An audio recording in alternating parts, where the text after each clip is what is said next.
Od rána váham, či vážne sneží. Túlam sa v čižme míľových, kričím a skáčem, strácam dých. Prší aj sneží, o čo tu beží. Tam tam táde, tam táde,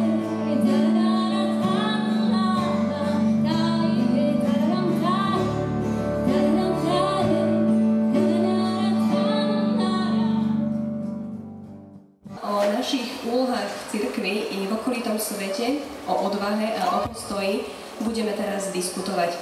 Dnes prišli a dúfam aj vy, aby sme svedčili o živote Roberta Bezáka. Mnohí, ktorí ste tu, ste ho osobne zažili. Rozprávate o tom na internetových fórach, na Facebooku. Hovoríte o jeho otvorenosti, o jeho láske. Ja doktorám pred 2 dňami ma pozval na pravoslavný biskup Onoš. A v závere toho nášho rozhovoru a stretnutia vyjadril mi prianie, aby som na toto stretnutie nešiel.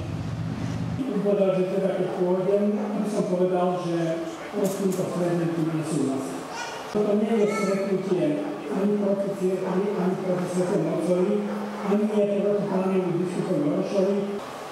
Milí priatelia, o čo vlastne teda ide? Kvôli čomu sme sa stretli a prečo som aj ja prišiel a som rád a som vďačný, že tu môžem byť.